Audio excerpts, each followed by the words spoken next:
नमस्कार प्रिय विद्यार्थियों, आप सभी का हार्दिक स्वागत और अभिनंदन है। आज हम पढ़ रहे हैं वैश्वीकरण का सांस्कृतिक प्रभाव।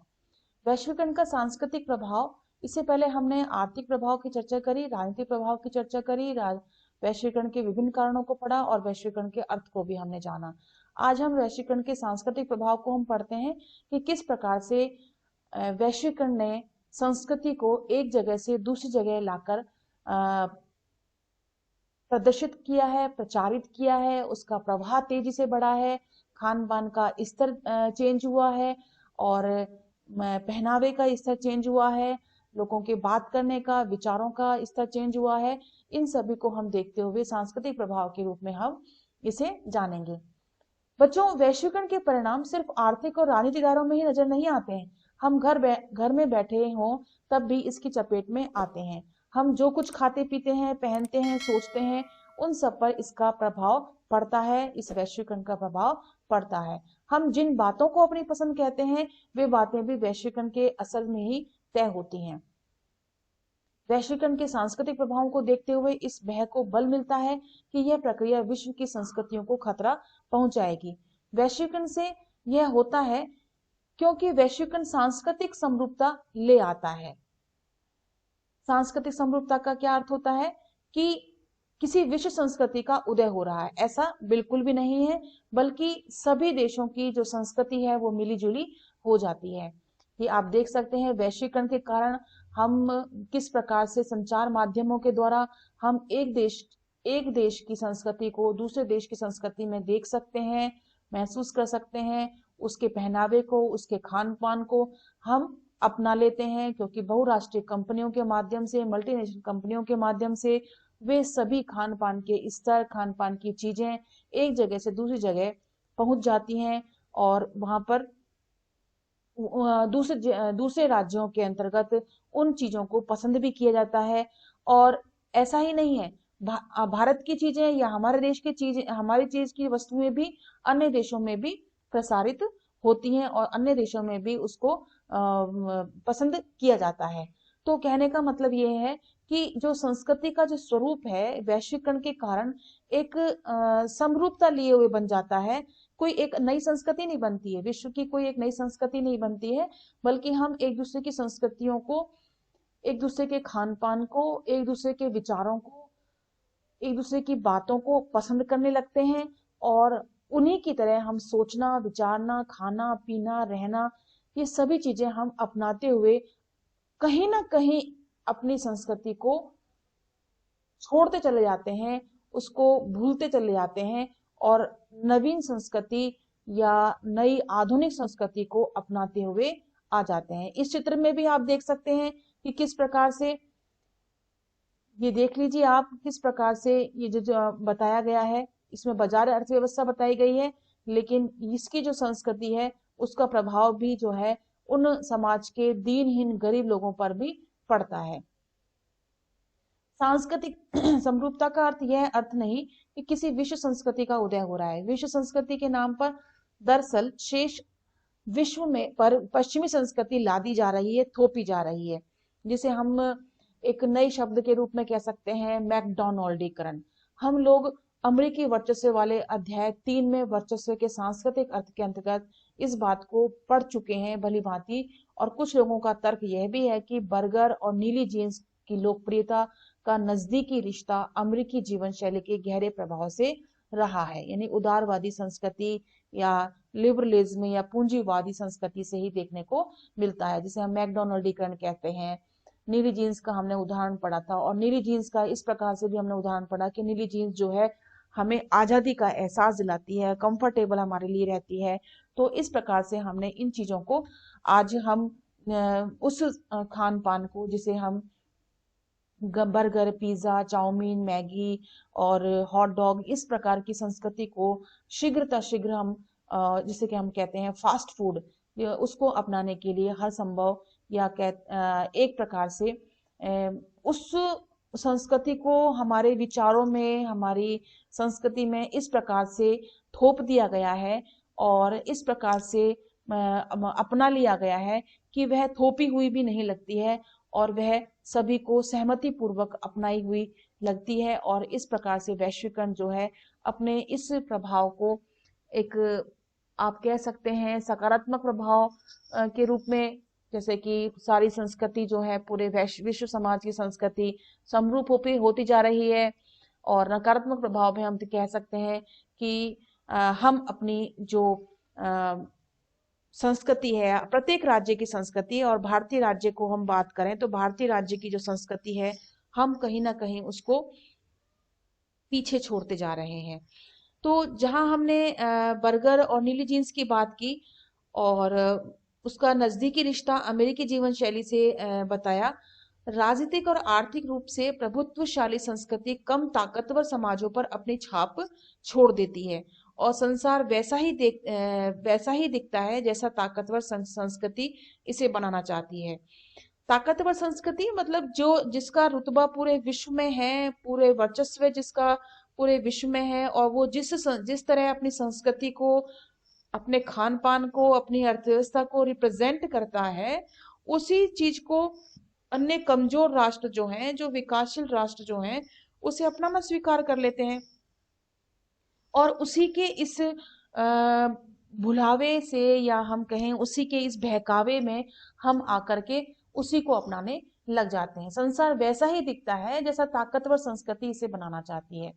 जो ये तर्क देते हैं कि अक्सर दुनिया के मैकडोनाल्डीकरण की तरफ इशारा करते हैं। उनका मानना है कि विभिन्न संस्कृतियां अब अपने को प्रभुत्वशाली अमेरिकी ढर्रे पर ढालने लगी हैं, क्योंकि इससे पूरे विश्व की समृद्ध सांस्कृतिक धरोहर धीरे धीरे खत्म होती जा रही है। इसलिए यह केवल गरीब देशों के लिए ही नहीं बल्कि समूची मानवता के लिए भी खतरनाक सिद्ध हो रहा है। इसके साथ साथ ये मान लेना एक भूल है कि वैश्वीकरण के सांस्कृतिक प्रभाव सिर्फ नकारात्मक हैं। संस्कृति कोई जड़ वस्तु नहीं होती है। हर संस्कृति हर समय बाहरी प्रभावों को स्वीकार करती रहती है। कुछ बाहरी प्रभाव नकारात्मक होते हैं क्योंकि इससे हमारी पसंदों में कमी आती है। कभी कभी बाहरी प्रभावों से हमारी पसंद नापसंद का दायरा बढ़ता चला जाता है, तो कभी इनसे परंपरागत सांस्कृतिक मूल्यों को छोड़े बिना संस्कृति का परिष्कार होता है। बर्गर मसाला डोसा का विकल्प नहीं हो सकता, इसलिए बर्गर से वस्तुतः कोई खतरा नहीं है। इससे हुआ मात्र इतना कि हमारे भोजन की पसंद में एक चीज और शामिल हो गई। दूसरी तरफ नीली जीन्स भी हथकरघा प्रभुनी खादी के कुर्ते के साथ खूब चलती है। यहाँ हम बाहरी प्रभावों से एक अनूठी बात देखते हैं कि नीली जीन्स के ऊपर खादी का कुर्ता पहना जा रहा है। मजेदार बात यह है कि इस अनूठे पहनावे को अब उसी देश को निर्यात किया जा रहा है जिसने हमें नीली जीन्स दी है। जीन्स के ऊपर कुर्ता पहनने अमेरिकियों को देखना अब संभव है। सांस्कृतिक समरूपता वैश्वीकरण का एक पहलू है, तो वैश्वीकरण से इसका उल्टा प्रभाव भी पैदा हुआ है। वैश्वीकरण से हर संस्कृति कहीं ज्यादा अलग और विशिष्ट होती जा रही है। इस प्रक्रिया को सांस्कृतिक वैभिन्नीकरण भी कह सकते हैं। इसका मतलब यह नहीं है कि संस्कृतियों के मेल जोल में उनकी ताकत का सवाल गौण हो जाता है, परंतु इस बात पर भी ध्यान रखना होगा कि सांस्कृतिक प्रभाव एक तरफा नहीं होता है।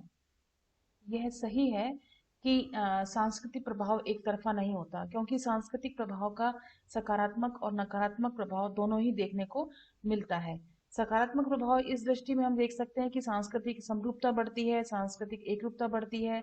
और नकारात्मक प्रभाव में हम ये देख सकते हैं कि संस्कृति जो एक तरीके से उदारवादी देशों, विकसित देशों के द्वारा या पश्चिमी देशों के द्वारा हमारे ऊपर थोपी जा रही है, उस संस्कृति में हर एक युवा वर्ग और हर एक बच्चा जो है उस संस्कृति में अपने आप को समाता जा रहा है और उसी संस्कृति का वह पसंदीदा भी बनता जा रहा है। अब बच्चों हम देखते हैं भारत और वैश्वीकरण। भारत पर किस प्रकार से वैश्वीकरण का प्रभाव पड़ता है। हमने पहले इशारा किया था कि दुनिया के विभिन्न भागों में वैश्वीकरण इतिहास की विभिन्न कलावधियों में इसमें पहले भी हो चुका है। जैसे पूंजी वस्तु विचार और लोगों की आवाजाही से, मतलब कि पूंजी वस्तु विचार और लोगों का जो किस प्रकार से प्रवाह है, हम ऐतिहासिक उदाहरणों से हम देख सकते हैं। औपनिवेशिक दौर में ब्रिटेन के साम्राज्यवादी मंसूबों के परिणाम स्वरूप भारत आधारभूत वस्तुओं, कच्चे माल का निर्यातक तथा बने बनाए सामानों का आयातक देश बना रहा बहुत लंबे समय तक। और आजादी हासिल करने के बाद ब्रिटेन के साथ अपने इन अनुभवों से सबक लेते हुए हमने यह भी फैसला किया कि दूसरों पर निर्भर रहने के बजाय हम खुद का सामान खुद ही बनाएंगे। जो हमारे पास कच्चा माल है, रॉ मटेरियल है, उससे हम अपना तैयार माल तैयार करेंगे। और हमने यह भी बात पर फैसला किया था कि दूसरे देशों को निर्यात की अनुमति नहीं होगी, ताकि हमारे अपने उत्पादक जो चीजें हैं हम उनको बनाना, उत्पादक जो है हमारी उन चीजों को बनाना सीखेंगे। और इस संरक्षणवाद से कुछ नई दिक्कतें पैदा हुई और कुछ क्षेत्रों में तरक्की भी हुई, तो कुछ क्षेत्रों में जैसे स्वास्थ्य, आवास और प्राथमिक शिक्षा पर उतना ध्यान भी नहीं दिया गया जितने कि वे उस चीजों के हकदार भी थे। भारत में आर्थिक वृद्धि की दर धीमी पड़ी और 1991 में वित्तीय संकट से उबरने और आर्थिक वृद्धि की ऊंची दर हासिल करने के लिए भारत ने आर्थिक सुधारों की योजना प्रारंभ कर दी और इसके अंतर्गत विभिन्न क्षेत्रों पर आयात की बाधाएं हटाई गई और इन क्षेत्रों में व्यापार और विदेशी निवेश भी शामिल कर लिए गए। और यह कहना हमारी जल्दबाजी होगी कि भारत के लिए यह सब कितना अच्छा साबित हुआ, क्योंकि अंतिम कसौटी ऊंची वृद्धि दर नहीं बल्कि इस बात को सुनिश्चित करना है कि आर्थिक बढ़वार के फायदों में सबका साझा हो, ताकि हर कोई खुशहाल बन सके। कहने का मतलब है आर्थिक वृद्धि के दौर में सभी का साझा होना आवश्यक है, जिससे कि सभी लोग जो हैं खुशहाल रह सकें, जिसमें गरीब मजदूर वर्ग भी है, पूंजीपति वर्ग तो है ही, साथ में गरीब मजदूर वर्ग भी इसमें शामिल होना चाहिए आर्थिक वृद्धि के अंतर्गत। अब बच्चों इसमें भी हम देख सकते हैं, इसमें हमें बताया गया है 10 जनवरी 2005 के हिंदू में रंजिता उर्स की रिपोर्ट है, जिसमें ये बताया गया है कि कॉल सेंटर की कहानी, एक कर्मचारी की जवानी।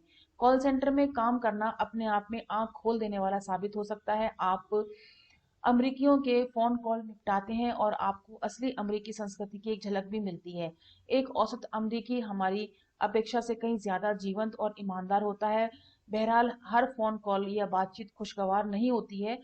आपके पास अविवेक और बदजबान लोगों के भी फोन आते हैं और कॉल हिंदुस्तान में अटेंड की जा रही है, ये जानकर फोन करने वाला का लहजा कभी कभी नफरत से भरा भी हो सकता है। इसे निपटना बहुत ही तनावग्रस्त भी होता है। अमेरिकी हर भारतीय को इस रूप में देखने लगे हैं मानो वह उनकी नौकरी छीनने वाला हो। आपको कुछ फोन ऐसे भी अटेंड करने होते हैं बच्चों, जिनकी शुरुआत इस पंक्ति से होती है, चंद मिनट पहले मैंने एक दक्षिण अफ्रीकी से बात की और अब एक हिंदुस्तानी से मुखातिब हूँ। हरी किस्मत की। फिर एक हिंदुस्तानी, प्लीज किसी अमरीकी से बात कराइए। ऐसी स्थिति में सामने वाले से पटरी बैठाना बहुत मुश्किल होता है। कहने का मतलब आप देख सकते हैं कि जिस प्रकार से वैश्वीकरण बढ़ रहा है, जिस प्रकार से नौकरी की स्थान और नौकरी की जो खोजें हैं, और एक जगह पर बैठे बैठे उस कॉल सेंटर पर जो व्यक्ति बैठा है वो किस प्रकार से दक्षिण अफ्रीका या अमेरिका, चीन, अन्य अन्य देशों से उसे अपने उस फोन कॉल के माध्यम से निपटना होता है, उससे बात करनी होती है, और वह इन सभी चीजों से तनावग्रस्त होकर के किस प्रकार से अपने घर की ओर लौटता है। हम वैश्वीकरण के अधिकांश दुष्प्रभावों को हम देख सकते हैं कि वैश्वीकरण ने किस प्रकार से हमारी संस्कृति को, हमारे विचारों को किस प्रकार से प्रभावित किया है। अब बात आती है वैश्वीकरण के प्रतिरोध की। हम देख चुके हैं कि वैश्वीकरण बड़ा बहस मतलब मुद्दा है और पूरी दुनिया में इसकी आलोचना हो रही है, और जिसे हम एंटी ग्लोबलाइजेशन भी कह सकते हैं।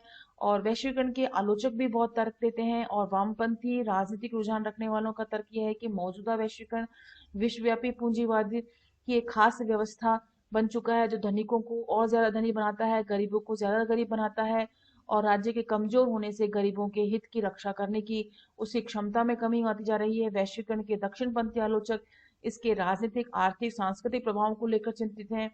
राजनीतिक अर्थों में उन्हें राज्य के कमजोर होने की चिंता सताती है। वे चाहते हैं बच्चों की कम से कम कुछ क्षेत्रों में आर्थिक आत्मनिर्भरता और संरक्षणवाद का दौर फिर से कायम हो, लेकिन यह असंभव प्रतीत होता है। सांस्कृतिक संदर्भ में इसकी चिंता ये है कि हम परंपरागत संस्कृति को को हानि पहुंचा रहे हैं, और लोग अपने सदियों पुराने जीवन मूल्यों को, तौर तरीकों को खोते जा रहे हैं। या हम गौर कर सकते हैं कि वैश्वीकरण विरोधी आंदोलन भी विश्वव्यापी नेटवर्क में भागीदारी अपनी छोड़ रहा है। इसे हम एंटी ग्लोबलाइजेशन भी कह सकते हैं। और अपने से मिलती जुलती सोच रखने वाले दूसरे देशों के लोगों से गठजोड़ करते हैं। वैश्वीकरण विरोधी बहुत से आंदोलन वैश्वीकरण की धारणा के विरोधी नहीं, बल्कि वैश्वीकरण के किसी खास कार्यक्रम के विरोधी हैं, जिसे वे साम्राज्यवाद का रूप मानते हैं। 1999 में सिएटल में विश्व व्यापार संगठन की मंत्री स्तरीय बैठक हुई और यहाँ बड़े पैमाने पर विरोधी प्रदर्शन भी हुए। आर्थिक रूप से ताकतवर देशों द्वारा व्यापार के अनुचित तौर तरीकों के अपनाने के विरोध में ये प्रदर्शन हुए थे। विरोधियों का ये तर्क रहा कि उदीयमान वैश्विक आर्थिक व्यवस्था में विकासशील देशों के हितों को समुचित महत्व नहीं दिया गया है और नव उदारवादी वैश्वीकरण के विरोध का एक विश्वव्यापी मंच वर्ल्ड सोशल फोरम WSF, इस मंच के तहत मानवाधिकार कार्यकर्ता, पर्यावरणवादी, मजदूर, युवा, महिला कार्यकर्ता एकजुट होकर नव उदारवादी वैश्वीकरण का विरोध करते हैं। और वर्ल्ड सोशल फोरम की पहली बैठक 2001 में ब्राजील के पोर्टो अल्गेरे में हुई और 2004 में इसकी चौथी बैठक मुंबई में हुई और इसकी बैठक ब्राजील में मार्च 2018 में हुई। भारत और वैश्वीकरण का प्रतिरोध। वैश्वीकरण के प्रतिरोध को लेकर भारत के काफी अनुभव रहे हैं और सामाजिक आंदोलनों से लोगों को अपने पास पड़ोस की दुनिया को समझने में मदद भी मिली है और लोगों को अपनी समस्याओं के हल तलाशने में भी सामाजिक आंदोलन में मदद मिली है। भारत में वैश्वीकरण का विरोध कई हलकों से हो रहा है और हलकों में हो रहा है। आर्थिक आर्थिक वैश्वीकरण के खिलाफ वामपंथी तेवर की आवाजें राजनीतिक दलों की तरफ से उठी हैं, तो इंडियन सोशल फोरम जैसे मंचों से भी उठी हैं और औद्योगिक, श्रमिक और किसानों के संगठनों ने बहुराष्ट्रीय निगमों के प्रवेश का विरोध किया है। कुछ वनस्पतियों मसलन नीम को अमेरिकी यूरोपीय फर्मों ने पेटेंट कराने का प्रयास किया, इसका भी कड़ा विरोध किया। और वैश्वीकरण का विरोध राजनीति के दक्षिणपंथी खेमों में भी हुआ है। यह खेमा विभिन्न सांस्कृतिक प्रभावों का विरोध कर रहा है, जिसमें केवल नेटवर्क के जरिए उपलब्ध कराए जा रहे विदेशी टीवी चैनलों से लेकर वैलेंटाइन डे बनाने वाले स्कूल कॉलेजों के छात्र छात्राओं की पश्चिमी पोशाकों के लिए बढ़ती अभिरुचि तक का विरोध किया जा रहा है। इसमें बच्चों वैश्वीकरण के अंतर्गत हम देख सकते हैं कि जहां हमें आर्थिक उदारीकरण, राजनीतिक उदारीकरण और सांस्कृतिक उदारीकरण के काफी सकारात्मक पहलू हमें यहाँ देखने को मिले हैं, लेकिन वैश्वीकरण ने कहीं ना कहीं एक समाज के एक ऐसे तबके को बहुत नुकसान पहुंचाया है। वैश्विक राज्यों की संस्कृति को इस प्रकार से नुकसान पहुंचाया है कि वह अपनी संस्कृति से हाथ धो बैठे हैं, उनको भूलते जा रहे हैं। और उस आर्थिक वैश्वीकरण ने वस्तुओं का तीव्र गति से प्रवाह जो पूरे विश्व में फैलाया है। अमेरिका और ऐसी बहुत सी देशों ने अपने आर्थिक दृष्टि से, सांस्कृतिक रूप से पूरे विश्व में अपनी संस्कृति को प्रचारित किया है और एक तरह से देखा जाए तो उस संस्कृति को सहमति के आधार पर थोपा है। मतलब एक थोपना भी किस तरीके से कि सहमति के आधार पर हर एक व्यक्ति जो है बड़ी प्रसन्नता के साथ अपनी पसंद को बताते हुए ये कहता है कि मुझे यह पसंद है और यह खाना पसंद है, यह बर्गर पसंद है, यह चाउमीन पसंद है, यह पहनावा, हमें जीन्स बहुत पसंद है। और अब तो आप देख सकते हैं बच्चों कि जीन्स, जो नीली जीन्स की बात आ रही है, वह नीली जीन्स भी, उसका ट्रेंड भी आज किस तरह का हो चुका है कि उसको जगह जगह से फाड़कर उनमें बहुत सारे होल्स करके उसे पहना जाता है। तो क्या हमारी ये संस्कृति हमें किस ओर ले जाएगी, किस ओर हमें खड़ा करेगी, ये हमारे लिए एक विचारणीय प्रश्न है।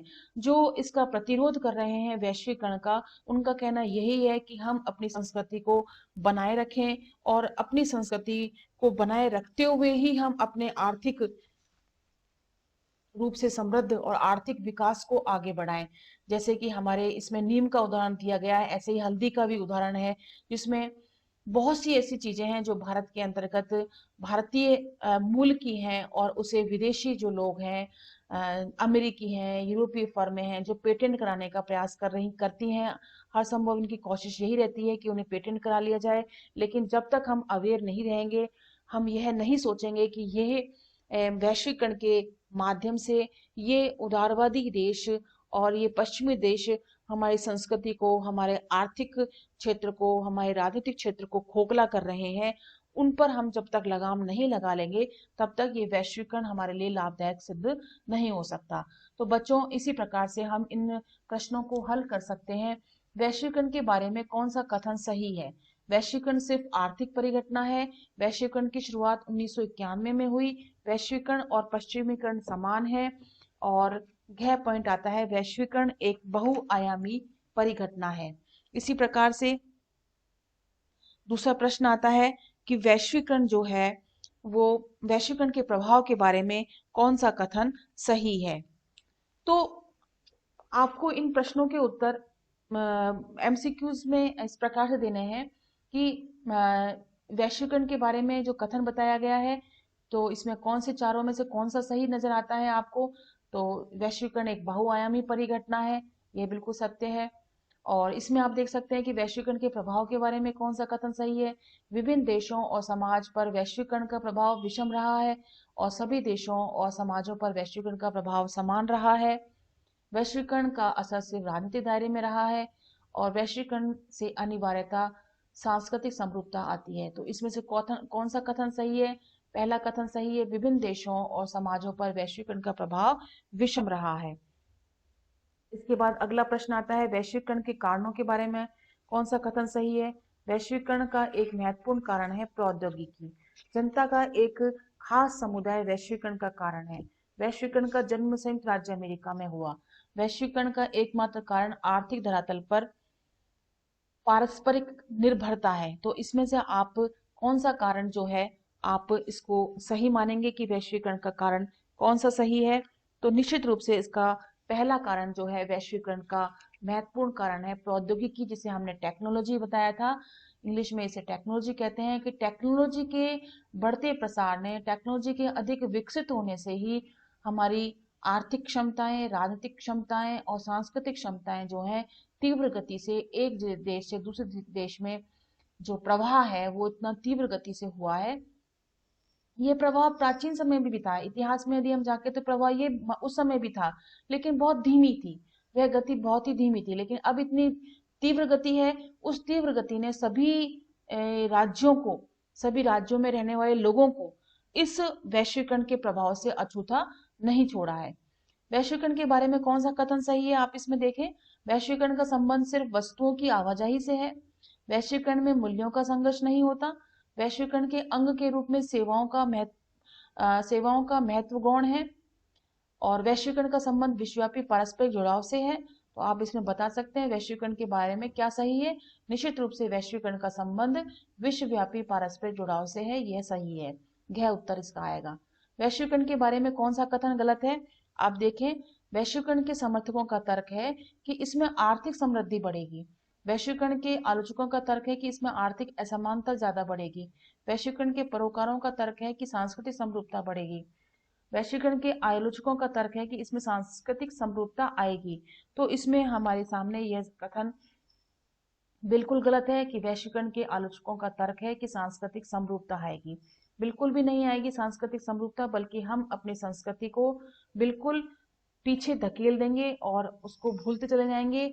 और इस प्रकार से हमारी सांस्कृतिक संस्कृति जो है, हमारी सांस्कृतिक जो ऐतिहासिक संस्कृति है, हम उसको बिल्कुल आने वाला जो जनरेशन है वो उसे बिल्कुल ही भूलता चला जाएगा।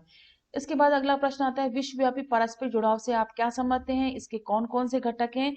इसमें आपको घटकों के बारे में लिखना है, जिसमें हम पारस्परिक जुड़ाव के घटक के रूप में राजनीतिक घटक देख सकते हैं, आर्थिक घटक देख सकते हैं और सांस्कृतिक घटक देख सकते हैं। वैश्वीकरण में प्रौद्योगिकी का क्या योगदान रहा है? आप देख सकते हैं टेक्नोलॉजी में telephone, telegraph, internet, mobiles, laptop, tab, ये इतने हमारे पास संसाधन हो गए हैं जिनके माध्यम से हम अपने विचारों को तीव्र गति से एक जगह से दूसरी जगह प्रसारित कर सकते हैं। इसी प्रकार से पूंजी के निवेशीकरण को भी हम एक जगह बैठे बैठे हम पूंजी का निवेश कर सकते हैं और इसी प्रकार से पूंजी के साथ साथ हम वस्तुओं का भी एक जगह से दूसरी जगह आयात और निर्यात तीव्र गति से हम कर सकते हैं।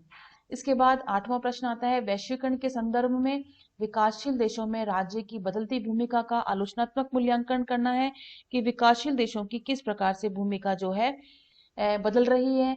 इसमें आलोचनात्मक में आप पक्ष और विपक्ष दोनों ही बातें कह सकते हैं कि विकासशील देशों में जहां आर्थिक उन्नति हुई है, कुछ स्तर पर जहां आर्थिक उन्नति हुई है, वहीं बहुत अत्यधिक स्तर पर इसकी अवनति भी हुई है, जिसमें एक समाज का एक गरीब निर्धन वर्ग जो है, मजदूर वर्ग जो है, वो और दीनहीन होता जा रहा है, पूंजीपति और पूंजीपति होते जा रहे हैं, और निर्धन जो है और निर्धन और गरीब होता जा रहा है। तो इन सभी का समावेश करते हुए आपको इसका स्पष्ट उत्तर लिखना है। इसके बाद वैश्वीकरण की आर्थिक परिणतियां क्या हैं, और इस संदर्भ में वैश्वीकरण ने भारत पर कैसे प्रभाव डाला है। तो इसमें वैश्वीकरण का जो आर्थिक प्रभाव इसमें हमने ऊपर पढ़ा था, इसके अंतर्गत सारी चीजें आ जाती हैं। और बहुराष्ट्रीय कंपनियां किस प्रकार से वैश्वीकरण के माध्यम से, वैश्वीकरण के कारण मल्टीनेशनल कंपनियां अलग अलग राज्यों में स्थापित हो गई हैं, और किस प्रकार से पूरे आर्थिक व्यवस्था पर अपना आधिपत्य उन्होंने स्थापित कर लिया है। WTO, IMF, अंतर्राष्ट्रीय मुद्रा कोष ने किस प्रकार से अपने हितों को साधते हुए नियमों का निर्माण किया है, ये सब चीजें इसमें आ जाएंगी।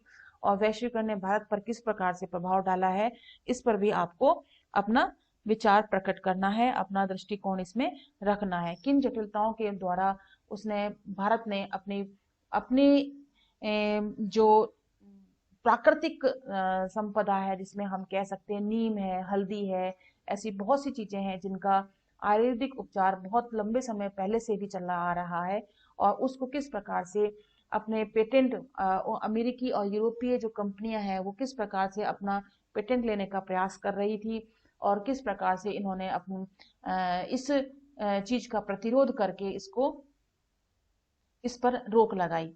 इसके बाद बच्चों, क्या आप इस तर्क से सहमत हैं कि वैश्वीकरण से सांस्कृतिक विभिन्नता बढ़ रही है, या समरूपता बढ़ रही है? तो आप इसमें निश्चित रूप से आप बता सकते हैं कि सांस्कृतिक, इस बात से आप सहमत हैं कि वैश्वीकरण से सांस्कृतिक विभिन्नता बढ़ रही है या समरूपता बढ़ रही है। तो आप इसमें बता सकते हैं कि वैश्वीकरण के अंतर्गत विभिन्न देशों की संस्कृति को हर एक जो देश है वो अपनाता है, और बिल्कुल सहमति के आधार पर किस प्रकार से अपना रहा है, एक तरह से सहमति के आधार पर उसे लादा जा रहा है, थोपा जा रहा है, और हम उसको स्वीकार कर रहे हैं। तो इन सभी की चर्चा करते हुए आपको इसका उत्तर देना है। इसके बाद अंतिम प्रश्न आता है, वैश्वीकरण ने भारत को कैसे प्रभावित किया है, और भारत कैसे वैश्वीकरण को प्रभावित कर रहा है।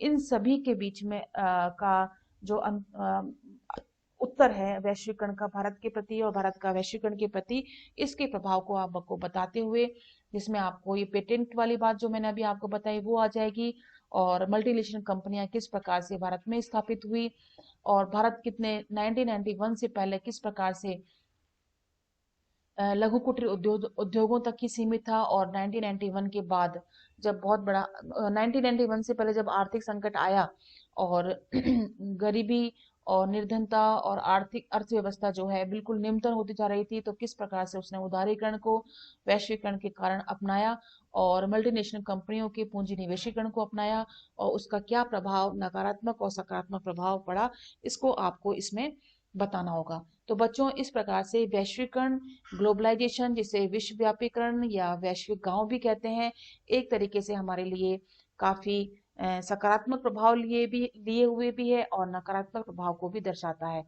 तो इसी के साथ ही यह अध्याय हमारा यहीं समाप्त होता है, और अगले अध्याय के लिए हम आपसे विदा लेते हैं, और अगले अध्याय और अगली पुस्तक अब हमारे सामने आएगी, दूसरी पुस्तक।